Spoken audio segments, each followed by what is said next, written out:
Media ప్రేక్షకులకి శుభోదయం. మిత్రులారా, ఈ మధ్య చైనా ఎళ్ళడం జరిగింది. మనకి శత్రుదేశమైనటువంటి చైనాను చూడడం నాకు ఏమాత్రం ఇష్టం లేదు. అయితే మన శత్రుదేశం పాకిస్తాను, దానికన్నా చైనా డేంజర్ కాదు. కానీ చైనా డెవలప్‌మెంట్ మాత్రం ఎంత మనకు శత్రువైనప్పుడు కూడా మెచ్చుకోకుండా ఉండలేకపోతున్నాను. దానికి కారణాలు చాలా ఉన్నాయి. అవన్నీ విన్న తర్వాత మన ఇండియాలో జరగాల్సిందేంటి? చైనాలో జరుగుతున్నదేంటో మీరే తెలుసుకుంటారు. దీని ద్వారా అయినా కొందరికైనా జ్ఞానోదయం అయితే నేను చాలా సంతోషిస్తాను. చైనాలో నేను అడుగు పెట్టగానే నాకు చాలా అద్భుతం, ఆశ్చర్యం అనిపించింది. మన కలకత్తా ఎయిర్‌పోర్ట్ నుంచి స్టార్ట్ అయ్యి గాంజూ ఎయిర్‌పోర్ట్‌కి రీచ్ అయ్యి దిగిన తర్వాత నాకు ఒక అద్భుత లోకంలోకి అడుగుపెట్టినట్టు అనిపించింది. కంపేర్ చేస్తే మన కలకత్తా ఎయిర్‌పోర్ట్‌కి, దానికి చాలా తేడా ఉంది. అలాగని మన దేశాన్ని కించపరచడం నా ఉద్దేశ్యం కాదు. మనం ఏడ్చేవాడిని చూసి ఏడవకూడదు. నవ్వేవాడిని చూసి నవ్వాలి. ఎదిగేవాడిని చూసి ఎదగాలి. పాడైపోవాడిని చూసి పాడైపోకూడదు. ఒక పాకిస్తాన్‌తో మన దేశాన్ని పోల్చుకోలేం గదా! పాకిస్తాన్‌తో పోల్చుకుంటే మనం వందల రెట్లు ముందున్నాం.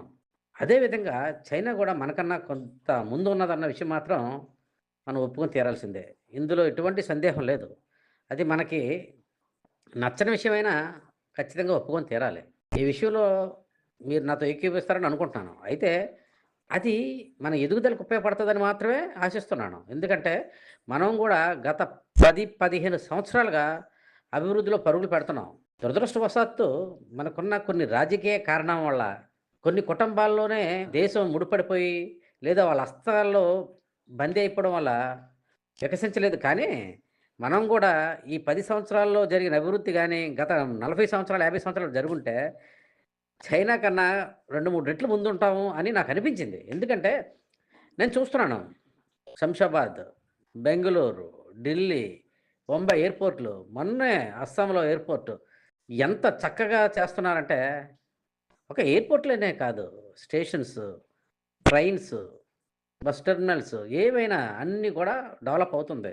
కానీ ఇదే డెవలప్‌మెంట్ ఒక 40, 50 సంవత్సరాల క్రితం గాని మనం చైనాతో పోటీ పడి గాని చేసుంటే, ఇవాళ మన దేశం ఎక్కడో ఉండేది.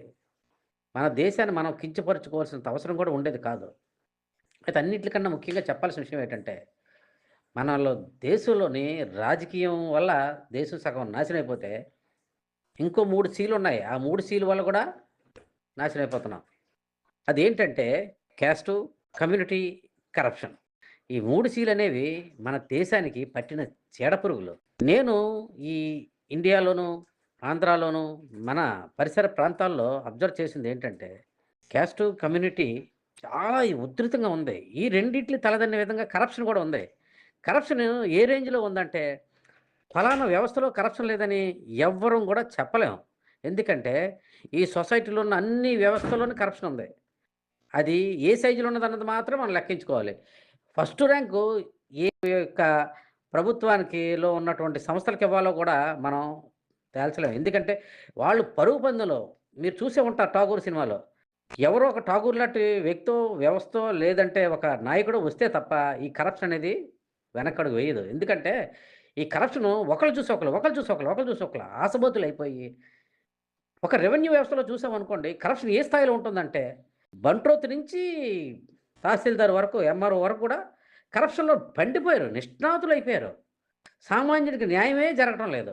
అదే విధంగా పోలీస్ వ్యవస్థలో కానీ, లేదా కొన్ని వ్యవస్థల్లో ఏ వ్యవస్థలో లేదు కరప్షన్ అన్నది మనం లేదని చెప్పలేకపోతున్నాం. ఎవరిలో లేదు కరప్షన్ అని చెప్పగలం. కానీ వ్యవస్థలో మాత్రం కరప్షన్ ఫుల్లుగా నిండిపోయి ఉంది. అది సిగ్గుపడాల్సిన విషయం. క్యాస్ట్. ఈ క్యాస్ట్ కూడా ఎంత ప్రభావితం చూపిస్తుందంటే మన మీద మన క్యాస్టోడు. మా క్యాస్టోడికైతే కొద్దిగా వేగంగా చెయ్యాలి.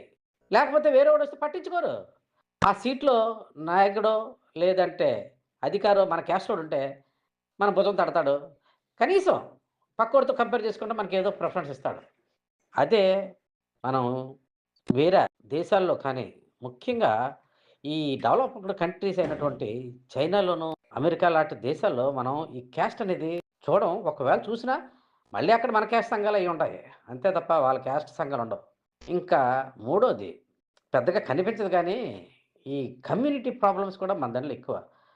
ముఖ్యంగా కొన్ని మతాలైతే మన ఇండియా ఎదుగుదలకి ఆశనిపాతం అయిపోతున్నాయి. కారణం ఏంటంటే, మన ఇండియాలో ఉండి మనకే వెన్నుపోటు పొడిచే కమ్యూనల్ ఉగ్రవాదులు చాలామంది ఉన్నారు. వాళ్ళు మత పిచ్చితో కొట్టుకుంటున్నారు. మత పిచ్చి వదిలి దేశం బాగుపడాలని ఆళ్ళు కూడా ఆలోచిస్తే, ఈరోజు మనకి డిఫెన్స్ అనేది దేశం బయట ఉన్న శత్రువులతో పోరాడడానికి సరిపోయి ఉండేది. కానీ మన దురదృష్టవశాత్తు ఈ కమ్యూనల్ ఫీలింగ్స్ వల్ల అది కూడా అందరిని మనం అనలేం. కొందరు వ్యక్తులు, కొన్ని సంస్థలు, కొన్ని ముఠాలు మాత్రమే. వాళ్ళ వల్ల మన ఇంటర్నల్ ప్రొటెక్షన్‌కి మనం ఎక్కువగా ఖర్చు పెట్టాల్సి వస్తుంది. ఇవన్నీ కూడా కొన్ని సిగ్గుపడాల్సిన విషయాలు. ఈ 3 గాని మనం తొలగించగలిగితే, కనీసం తగ్గించగలిగితే, ఎవరికి వాళ్ళు మాకు కమ్యూనిటీ ముఖ్యం కాదు. మా దేశం ముఖ్యం. మాకు క్యాస్ట్ ముఖ్యం కాదు. సాటి మనిషి ముఖ్యం. మాకు కరప్షన్ ముఖ్యం కాదు. మాతో ఉన్న ప్రజలు ముఖ్యం అనుకుంటే, ఈ దేశం బాగుపడతది. అంతేగాని కేవలం ఈ 3 సీల కోసమే బ్రతుకుతున్న కొందరిని స్వార్థపరులు చూస్తే, ఒక చీడ పురుగులు చూసిన అసహ్యం వేస్తుంది. సిగ్గు లేకుండా కరప్షన్ చేయడానికి రెడీ అయిపోతారు. ఈ కరప్షన్ డబ్బులతో ఏం చేస్తారు? ఆస్తులు కూడబెడతారా? పిల్లల్ని సోమరిపోతుల్లా పెంచుతారా?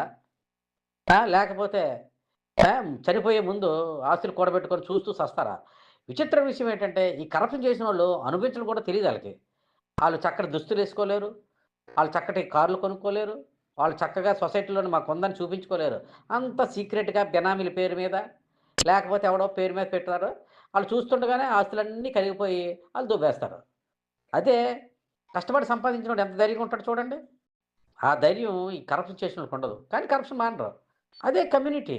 ఈ కమ్యూనిటీ ఫీలింగ్ లేకుండా అందరూ సరదాగా మనకు కావాల్సినోళ్ళు ముస్లిం, హిందూ, క్రైస్తు అనుకోని అందరితో సరదాగా ఉన్న ఫ్రెండ్స్‌ని చాలా మందిని చూస్తాం. నాకెంతోమంది ముస్లిం ఫ్రెండ్స్, క్రిస్టియన్ ఫ్రెండ్స్ ఉన్నారు. వాళ్ళందరూ ఎంతో మంచోళ్ళు.